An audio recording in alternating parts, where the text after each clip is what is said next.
మంగ్లీ కేసులో రోజుకొక ట్విస్ట్. ఇటు మధు అరెస్టుతో బయటకి రానున్నాయి అసలు నిజాలు. తప్పు చేస్తే తనను జైల్లో వేయాలంటూ మంగ్లీ మరొక వీడియోని రిలీజ్ చేసింది. మైక్రో ఫైనాన్స్ స్కామ్తో తనకెలాంటి సంబంధం లేదంటుంది మంగ్లీ. అసలు మైక్రో ఫైనాన్స్ అనే ఆ పేరు, ఆ పదం కూడా, ఆ పదానికి అర్థం కూడా నాకు తెలియదు అంటూ మంగ్లీ చెప్పుకొస్తుంది. మంగ్లీ పైన ప్రధాన ఆరోపణలు చేస్తున్నారు ఇటు బాధితులు. మంగ్లీ తప్పు చేయకపోతే బాధితుల వైపు నిలబడాలంటూ ఇటు సవాళ్లు విసురుతున్నారు. ఇటు మధుపై ఎందుకు కేసు పెట్టలేదని ఇటు మంగ్లీని బాధితులు నిలదీస్తున్నారు. మంగ్లీని కేసులోంచి మధువే కాపాడుతున్నాడంటూ ఇటు హిమాకాంత్ రెడ్డి ఆరోపిస్తున్నాడు. ఈ క్రమంలోనే మంగ్లీ కేసు బాధితులపై అటాక్కు యత్నించారు. ఇటు ఆర్టీవీ ఆఫీస్ ముందు దుండగులు హల్చల్ చేశారు. ఇటు డిబేట్ జరుగుతున్న సమయంలోనే ఆర్టీవీ కెమెరాకు సంబంధించి ఈ దుండగుల చర్యలు చిక్కాయి. డిబేట్ జరుగుతున్న సమయంలో దాడి చేయాలని కుట్రకు పన్నినట్టు తెలుస్తుంది. ఆర్టీవీ కెమెరాకి ఆ వ్యక్తులు చిక్కారు. దానికి సంబంధించిన విజువల్స్ని కూడా మనం చూస్తున్నాం. మొదటగా ఇటు మంగ్లీ ఏం మాట్లాడుతుంది, మంగ్లీ ఇంత జరిగినా కూడా ఏం చెప్పుకొచ్చే ప్రయత్నం చేస్తుంది, తన ఇన్వాల్వ్మెంట్ లేదని మాట్లాడుతుందా, ఉందని మాట్లాడుతుందా, ఒకసారి తన మాటల్లోనే వినే ప్రయత్నం చేద్దాం. తప్పు ఎవరు చేసినా శిక్షార్హులే. ఈ మైక్రో ఫైనాన్స్ అనే పదమే నాకు తెలియదు. అలాంటిది నేను ఇంత పెద్ద కుట్ర చేశాను అనే అభియోగాలు నాపై రావడం నన్ను చాలా దిగ్భ్రాంతికి గురి చేసింది. నన్ను ఆదరిస్తున్న తెలుగు కుటుంబ సభ్యులకు మళ్ళీ చెప్తున్నా, మీ మంగ్లీ ఎలాంటి తప్పు చేయలేదు. ఈ కేసుకు నాకు ఎలాంటి సంబంధము లేదు. అబద్ధాన్ని అబద్ధమని చెప్పి ఇంత గొంతు చింపుకొని చెప్తున్నా కూడా నాపై బురద చల్లడం ఆగడమే లేదు. అందుకే ప్రతి చేతిలో ఉన్న మొబైల్ కు, రిమోట్ కు నా మొర చెప్పుకుంటున్నాను. చట్టాన్ని గౌరవించే పౌరురాలిగా బాధితులకు న్యాయం జరిగేందుకు, దర్యాప్తు అధికారులకు సహకరించేందుకు నేను సిద్ధంగా ఉన్నానని మీకు విజ్ఞప్తి చేసుకుంటున్నాను. మంగ్లీ ఎలాంటి తప్పు చేయలేదు, చేయదు కూడా. ఈ మైక్రో ఫైనాన్స్ కేసు చీటింగ్ కంపెనీకి డబ్బులు వసూలు చేసిన వివాదంలో నాకు ఎలాంటి సంబంధం కూడా లేదు. చట్టం ఎవరికి మైక్రో ఫైనాన్స్ అనే పదమే నాకు తెలియదు అంటూ ఇటు మంగ్లీ మాట్లాడుతుంది. అసలు నాకు ఎలాంటి ఇన్వాల్వ్మెంట్ లేదు, నా మీద బురద చల్లే ప్రయత్నం చేస్తున్నారు. నేను కుదిరినంత దాని గురించి నేను ఎక్కడైనా సాక్ష్యానికి రావడానికి సిద్ధంగా ఉన్నానంటూ ఇటు మంగ్లీ చెప్తుంది. మరో పక్కన రైట్ సైడ్ బాక్స్లో మనం చూస్తున్నాం ఇటు మధుని అరెస్ట్ చేసిన విజువల్స్ని మనం చూస్తున్నాం. మధు అరెస్ట్ తర్వాత కీలక విషయాలు బయటకు వచ్చే అవకాశం ఉంది. మధు మాత్రం మంగ్లీని కాపాడే ప్రయత్నం చేస్తున్నాడు అంటూ ఇటు బాధితులు చెప్పుకొస్తున్నారు. మంగ్లీని కాపాడే ప్రయత్నం చేస్తున్నాడు మధు అంటూ. అలాగే ఇప్పుడు అరెస్ట్ తర్వాత పోలీసులు తమదైన స్టైల్లో ఇటు మధుని ఇంటరాగేట్ చేస్తే ఖచ్చితంగా నిజాలు బయటకు వస్తాయి. మంగ్లీ పాత్ర ఎంత ఉంది, మంగ్లీ పాత్రతో పాటు మంగ్లీ సోదరుడి పాత్ర ఎంత ఉంది, వీటన్నిటికీ సంబంధించిన డీటెయిల్స్ అన్నీ బయటికి వస్తాయంటూ ఇటు బాధితులు చెప్తున్నారు. ఒకసారి ఇటు మధు అరెస్ట్ అవ్వక ముందు మంగ్లీని కాపాడడానికి తను ప్రయత్నం చేస్తున్నాడు అంటూ ఇటు హిమాకాంత్ రెడ్డి చేసిన ఆరోపణలు, దానికి సంబంధించి మధు ఏం మాట్లాడాడు, మంగ్లీని కాపాడడానికి ఏం మాట్లాడాడు అనేది ఒకసారి చూసే ప్రయత్నం చేద్దాం. మధు రాథోడ్ని, రమావత్ మధుని నిజాలు బయటకు వస్తున్నాయి. ఈయన ఎవరైతే మా గురుగారు హిమాకాంత్ రెడ్డి గారు ఉన్నారో, మా గురుగారు హిమాకాంత్ రెడ్డి ఈయన, ఓకేనా, చూసిరా బాగా. ఇంకోటి చూపియాలి మీకు. ఈమె సరిత మేడం అనాలో. ఈమె అయితే బాధితురాలు అయితే కాదు. ఈమె దాదాపు 10 రోజుల నుంచి మీడియా ముందు వచ్చి వడావడా ఏమేమి మాట్లాడుతుందో ఆమెకి అర్థం కావట్లేదు. నేను ఒక బాధితురాలని చూపిస్తుంది. ఈమె బాధితురాలు కాదు, మీడియా మిత్రురాల. అందరూ అబ్జర్వ్ చేయండి బాగా. ఇంకోటి చూపించాలి మీకు. మా గురుగారు, ఇంకా ఏమని ఏమంటారో తెలియదు, మా గురుగారి ఎక్స్పర్ట్ ఈమె. వీళ్ళు ఎట్లా ఉంటారంటే అసలు వీళ్ళ మైండ్ సెట్ వేరే డిఫరెంట్. ఇంకా మనం ఇంకా చెప్పకూడదు. అసలు వీళ్ళిద్దరూ లేకుండా ఏ ప్రెస్ మీట్, ఏ మీడియా జరగదు. వీళ్ళిద్దరు లేకుండా మీరు అబ్జర్వ్ చేయండి, బాగా అబ్జర్వ్ చేయండి. మీరు బాగా అబ్జర్వ్ చేయాలా, ఏ ప్రెస్ మీట్ జరగదు. ఇటు మధు మాట్లాడిన మాటల్లో కొంతమంది ఫొటోస్ చూపించి ఇటు హిమాకాంత్ రెడ్డి అలాగే సరిత వీళ్ళు ప్రతి డిబేట్లో ప్రతి ఇంటర్వ్యూలో ఉంటున్నారు, వీళ్ళే ప్రధాన సూత్రధారులు అంటూ మధు ఆరోపిస్తున్నాడు. కానీ ఆ బాధితులు ఇటు ఆర్టీవీలో మాట్లాడారు, వాళ్ళు ఎంతగా కోల్పోయారు, అసలు మధు ఏం చేశాడు, మధు వాళ్ళతో పాటు పని చేసినప్పుడు ఎలా ఉండేవాడు, దాని తర్వాత ఈ స్కామ్లోకి ఈ స్కీమ్లోకి ఎలా వీళ్ళందరినీ పిలిచాడు అన్న డీటెయిల్స్ ఒక్కసారి బాధితుల మాటల్లోనే వినే ప్రయత్నం చేద్దాం. ఇటు మరో పక్కన ఆర్టీవీ బయట ఈ బాధితులను బెదిరించడానికి, లేకపోతే ఈ బాధితులను కిడ్నాప్ చేయడానికి, లేకపోతే ఈ బాధితులని మరి ఏం చేయడానికో తెలియదు కానీ కొంతమంది వ్యక్తులు ఆర్టీవీ ఆఫీసు బయట డిబేట్ జరుగుతున్న సమయంలోనే వాళ్ళందరూ వచ్చి కూడా ఇక్కడ కొంత సీన్ క్రియేట్ చేసే ప్రయత్నం చేశారు. ఇటు నా కొలీగ్ మనోజ్ ఎప్పుడైతే వాళ్ళతో మాట్లాడే ప్రయత్నం చేశారో పారిపోయే ప్రయత్నం చేశారంటే అర్థం చేసుకోవచ్చు. వాళ్ళు ఏదో దురాలోచనతోనే ఇక్కడికి వచ్చారు, ఏదో చేద్దామన్న ఉద్దేశంతోనే వచ్చారని చాలా క్లియర్గా అర్థమవుతుంది. మాస్కులు పెట్టుకొని పారిపోయే ప్రయత్నం చేశారు. ఒక్కసారి ఆ విజువల్స్ని కూడా ఒక్కసారి చూసే ప్రయత్నం చేద్దాం. విక్టిమేనా మీరు? అంటే ఆ కేసు విక్టిమేనా? ఏది ఇప్పుడు ఆరోపణ వచ్చిన కేసు విక్టిమేనా?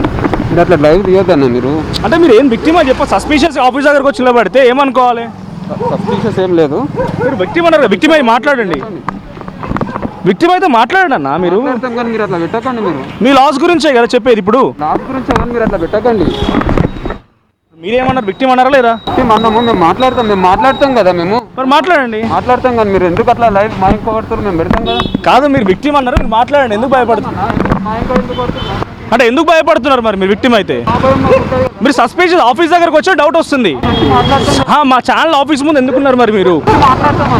ఏం మాట్లాడతారు? సో ఇది సిచ్యువేషన్. మరి మంగ్లీ పంపించిందా వాళ్ళు ఎవరో తెలియదు కానీ ఆఫీస్ ముందు సస్పీషియస్గా ఉన్నారు. మరి ఏంటంటే అప్పుడే ఆఫీస్ అయిపోయిందని ఫినిష్ చేసుకొని వెళ్తూ ఉంటే సస్పీషియస్గా కనిపించినందుకు వాళ్ళు ఎవరు? ఆర్టీవీ ఆఫీస్ బయట ఇటు డిబేట్ ఆర్టీవీ ఆఫీస్లో జరుగుతున్న సమయంలో వీళ్ళు బయట వచ్చి వెయిట్ చేస్తున్నారు. బాధితులను బెదిరించడానిక ఎవరు?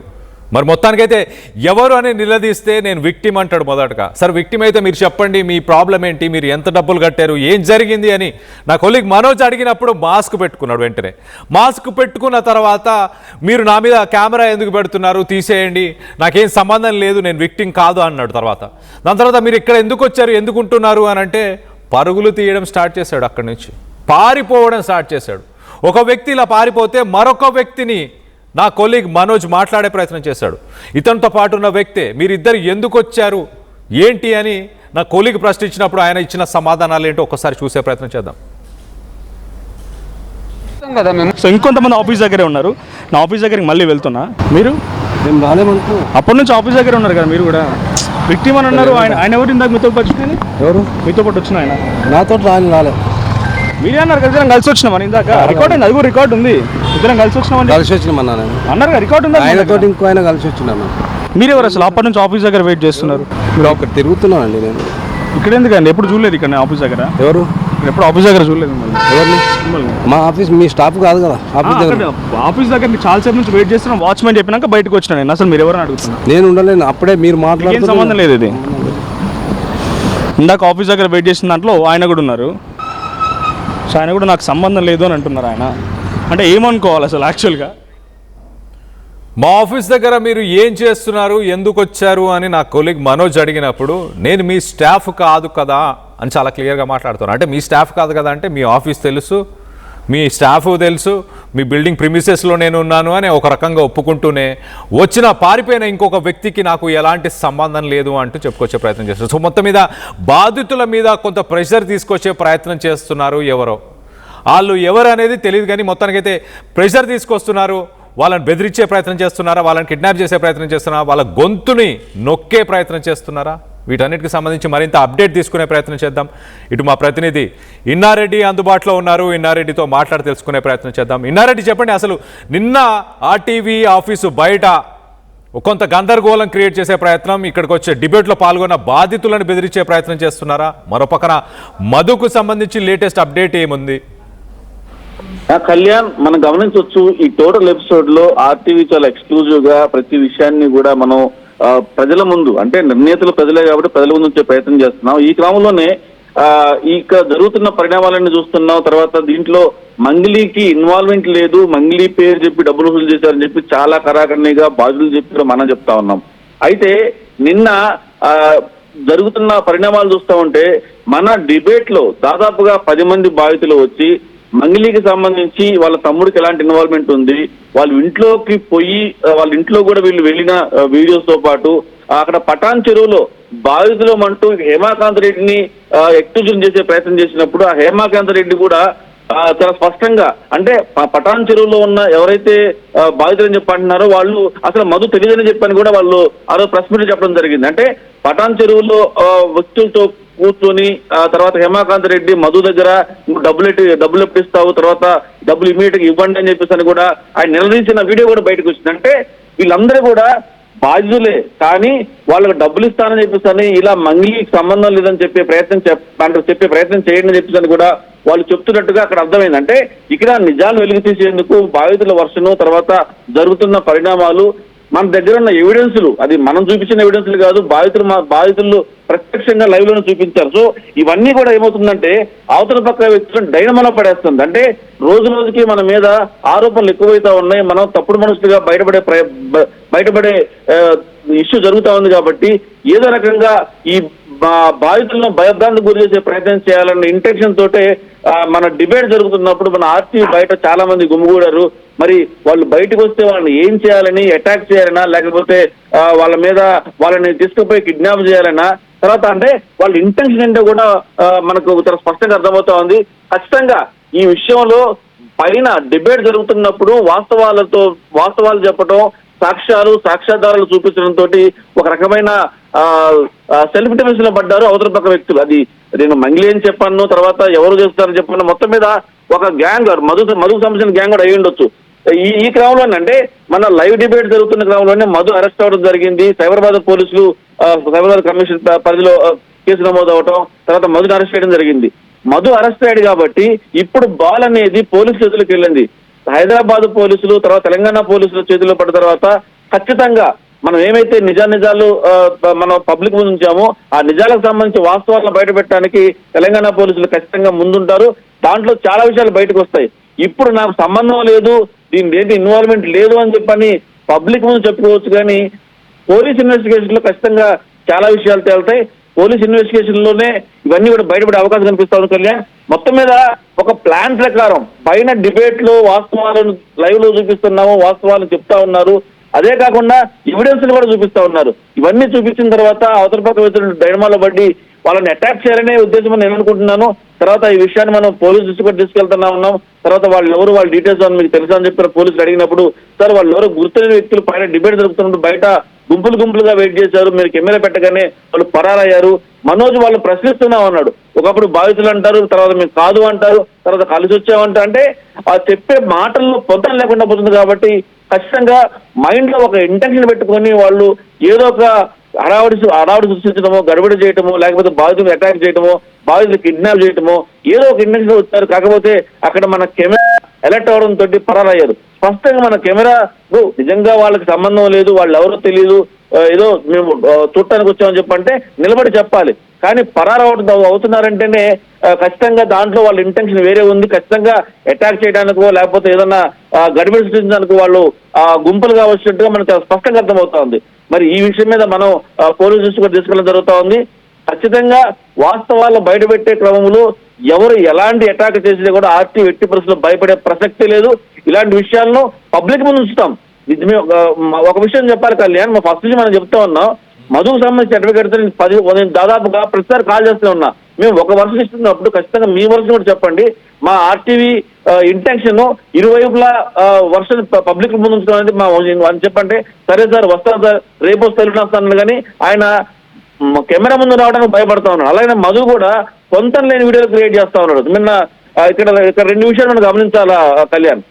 మన పటాన్ చెరువులో జరిగిన ప్రెస్ మీటు, తర్వాత ఈ మధు లేటెస్ట్ గా రిలీజ్ చేసిన వీడియో చూస్తే హేమాకాంత్ రెడ్డి మీద మొత్తం ఆయన మీద నెట్టే ప్రయత్నం చేసిన నేపథ్యంలో ఇక్కడ మన స్టూడియోలో మొత్తం ఎవిడెన్స్ చూపించడం జరిగింది. అంటే హేమాకాంత్ రెడ్డికి ఎలా సంబంధం లేదు, ఆయన కంపెనీని వాడుకొని ఆయన ముందుంచి ఆయన ఎక్యూజ్ చేయాలని చెప్పిన ప్రయత్నం జరుగుతుంది. కాబట్టి ఆ డిబేట్ లో ఎదురుదాడిలో స్పష్టంగా ఆయన ఏంటో చెప్పగలిగాడు. సో ఇక్కడ పటాన్ చెరువు ప్రెస్ మీట్ జరిగిన తర్వాత మధు ఇచ్చిన వీడియోతో పాటు ఇవన్నీ కూడా ఈ మధు అండ్ గ్యాంగ్ కు సంబంధించిన వ్యవహారాలన్నీ కూడా బట్టబలైనాయి. సో ఈ నేపథ్యంలోనే వాళ్ళు ఈ రకమైన దాడికి ప్రయత్నం చేశారు, కిడ్నాప్ ప్రయత్నం చేశారు, గడబడి చేయాలనో లేకపోతే ఏదో కిషన్ క్రియేట్ చేసి అటెన్షన్ డైవర్షన్ చేయాలని. ఇప్పుడు మనం చూస్తా ఉన్నాం, ఈ మంగిలి కేసు ఒకటి, మంగి మీద ఆరోపణలు వస్తా ఉన్నాయి, మరోపైన మధు కూడా తప్పించుకుని తిరుగుతున్నాడు, మరోపైన సిఐడి కేసు ఉంది. ఇవన్నీ జరుగుతున్న క్రమంలో అటెన్షన్ డైవర్షన్ చేయాలని చెప్పని హేమాకాంత్ రెడ్డి మీదకి ఈ ఇష్యూని మార్చాలని చెప్పన్న వాళ్ళ విఫల ప్రయత్నాన్ని మనం తిప్పుకొట్టామని చెప్పుకోవచ్చు. వాస్తవాలు పబ్లిక్ ముందుంచాం. మనం ఏంటి వాళ్ళని ఎక్కువ వాళ్ళు వీళ్ళ తరఫున మాట్లాడి అవతల వాళ్ళని మనం వేరే చూపించట్లా. ఇక్కడ జరిగిన వాస్తవాన్ని యాజ్ టీజ్ గా మనం ప్రజల ముందు ఉంచే ప్రయత్నం చేశాం. సో ఆ ప్రయత్నంలో భాగంగా మనం చేస్తున్న ప్రయత్నాలకు సంబంధించి ఇక్కడ బాధితులందరినీ ఏదో ఒకటి చేయాలండి. అంటే ఈ ఇష్యూ అటెన్షన్ డైవర్షన్ చేయాలంటే ఏదన్నా వాళ్ళని అటాక్ చేయడము, తర్వాత వాళ్ళని కిడ్నాప్ చేయడం, సంథింగ్ ఏదో మొత్తాన్ని ఒక మైండ్ కండిషన్ వచ్చారు. ఒకటి మాత్రం స్పష్టంగా చెప్పుకోవచ్చు కళ్యాణ్, పోలీసులు, సైబరాబాద్ పోలీసులకు ప్రస్తుతం మధు వాళ్ళ కస్టడీలో ఉన్నాడు. చాలా విషయాలు బయటకు వస్తాయి. చాలా మంది తమకు సంబంధం లేదు, తమకు ఇన్వాల్వ్మెంట్ లేదు అని చెప్పినప్పటికీ కూడా మన తెలంగాణ పోలీసులు డెఫినెట్ గా అన్ని విషయాలు లాగుతారు. బాధితుల దగ్గర కూడా చాలా ఎవిడెన్స్లు ఉన్నాయి. మనం కూడా చాలా వరకు అసలు జరిగిన వాస్తవాలు ఏంటి, ఏం జరుగుతా ఉంది, ఎందుకు ఈ ఇష్యూ ఇంత పెద్ద అవుతా ఉంది, ఇన్ని కోట్ల రూపాయలు మోసం చేసిన తర్వాత డబ్బులు ఎక్కడికి వెళ్ళాయి, ఇంట్లో ఇదే కాదు కళ్యాణ్, ఇక్కడ మనం ఎంతప్పటికి కూడా మంగ్లీ వర్సెస్ సుబ్బు అని చెప్పని అనుకుంటున్న తర్వాత అసలు మధు అనే వ్యక్తి మీద మంగ్లీ ఎందుకు కేసు పెట్టలేదని ప్రతిసారి చెప్తుంటే నేను కేసు పెట్టాను, లేకపోతే పలానా కేసు పెట్టని చెప్పి అంటున్నారు. కానీ స్పష్టంగా మధు మీద కేసు పెట్టాలి, మధునే కరెక్ట్ కాబట్టి అంటే ఎవరైతే ఈ 100 మంది కావచ్చు, 150 మంది కావచ్చు, వీరందరికీ కూడా మోసం చేసి కోట్లాది రూపాయలు దోచుకున్న వ్యక్తి ఎవరైతే ఉన్నారో అతన్ని శిక్షించాలని చెప్పి బాధితుల తరపు ఉంటాను మంగ్లీ అన్నారు. మరి అలాంటప్పుడు దాదాపుగా 10-12 మంది బాధితులు రాత్రి స్టూడియోకి వచ్చారు. నిజంగా ఆమె ఇంటెన్షన్ బాధితుల తరపున పోరాడాలని అనుకుంటే మనం డైరెక్ట్ గా మన స్టూడియోకి వచ్చేసి వాళ్ళ తరపున కూర్చొని వాళ్ళ మధ్యలో కూర్చొని వాళ్ళ సంఘీభావం తెలిపే అవకాశం కూడా ఉంది. కానీ ఇవన్నీ కూడా జరగట్లేదు. సో ఏదైనప్పటికీ కూడా ప్రస్తుతం మాత్రం మధు పోలీసుల కస్టడీలో ఉన్నాడు కాబట్టి నిజాలు మరి కొద్ది రోజుల్లో బయటకు వచ్చే అవకాశం కనిపిస్తా ఉంది Kalyan. Right in Reddy, thanks for the latest update. మొత్తం మీద మంగ్లీ ఇప్పటిదాకా నాకు ఈ ఇష్యూకి, ఈ స్కామ్కి, ఈ మైక్రో ఫైనాన్స్కి నాకు ఎలాంటి సంబంధం లేదని చెప్పుకొస్తుంది. కానీ ప్రధానంగా ఇటు అడ్వకేట్ చేసిన ఆరోపణలు చూస్తే కనుక తనని ఫోన్ చేసి బెదిరించారంటూ, ఒక కేంద్ర మంత్రి పేరు తీశారంటూ, కొంతమంది డైరెక్టర్స్, అలాగే మ్యూజిక్ డైరెక్టర్స్ వాళ్ళ ఇన్వాల్వ్మెంట్, వాళ్ళతో కూడా మాట్లాడి సెటిల్ చేసే ప్రయత్నం చేసిందంటూ, వీటిని మంగ్లీ ఎక్కడా కూడా వీటన్నిటినీ ఎక్కడా కూడా ఆమె రిజెక్ట్ చేయలేదు. నేను అలాంటి పనులు చేయలేదు అన్న మాట ఎక్కడ మాట్లాడలేదు. సరే, తనకి ఒకవేళ ఈ మైక్రో ఫైనాన్స్ స్కీమ్తోని ఎలాంటి సంబంధం లేదని అనుకున్నా కూడా సెటిల్మెంట్ చేసే ప్రయత్నం ఏమైనా చేసిందా? మరి సెటిల్మెంట్ చేయకపోతే, ఎలాంటి సంబంధం లేకపోతే మంగ్లీ పేరు ఇటు అడ్వకేట్ ఎందుకు తీస్తారు, బాధితులు కూడా మంగ్లీ పేరు ఎందుకు తీస్తున్నారు, మంగ్లీ తమ్ముడు గురించి ఎందుకు తీస్తున్నారు, వీటన్నిటి గురించి మంగ్లీ సమాధానం చెప్పాల్సిన అవసరం ఖచ్చితంగా ఉంది. ఇటు బాధితుల తరఫున ఒకవేళ ఎలాంటి తప్పిదం జరగకపోతే బాధితుల తరఫున కూడా మాట్లాడాల్సిన అవసరం ఉంది.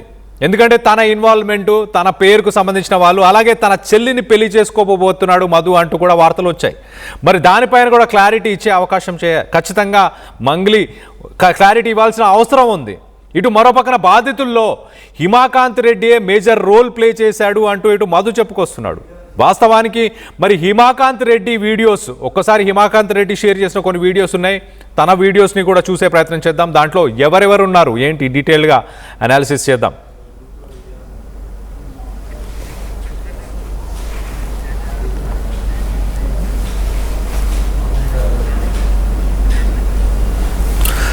రైట్, ఇది మంగ్లీకి సంబంధించిన గెస్ట్ హౌస్, మంగ్లీ ఫ్లాట్ అంటూ కూడా మాట్లాడుతుంటాడు.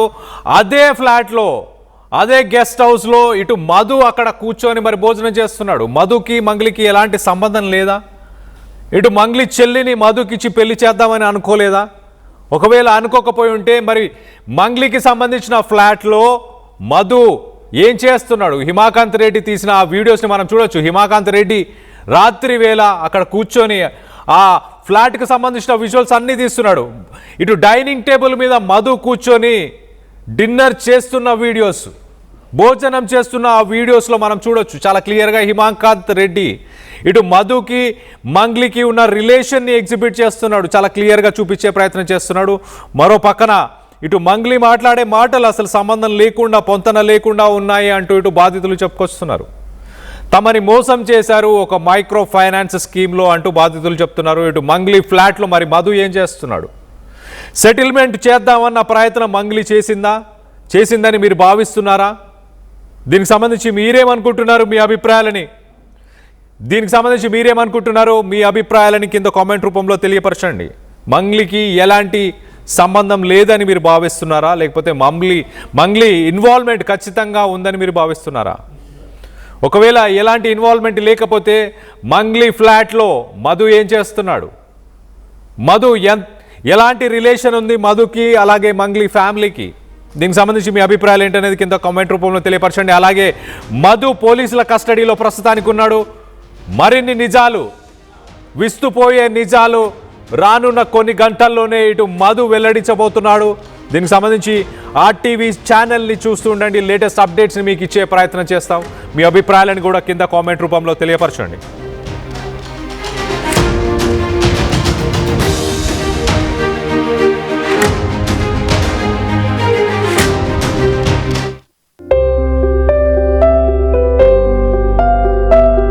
చిన్న చిన్న ఆనందాలు 35 ఏళ్లుగా నా జీవితంలో లేవు. 35 ఏళ్లుగా నేను డైపర్లలో బ్రతికాను. 6 సెంటీమీటర్ల ఫిస్టులా నా మూత్రాశయంలో లీక్ కారణమైంది. ఎవరూ నాకు సహాయం చేయలేకపోయారు. AINUలో వైద్యులను కలిసే వరకు. అక్కడ వారు రోబోటిక్ శస్త్రచికిత్సతో నాకు పరిష్కారం ఇచ్చారు. వారు నా ఆత్మవిశ్వాసాన్ని కూడా తిరిగిచ్చారు. Precision Care makes it possible. The Center for Robotic Surgery at AINU. State-of-the-art infrastructure. Smart Green Campus. Globally certified labs. KL deemed to be university.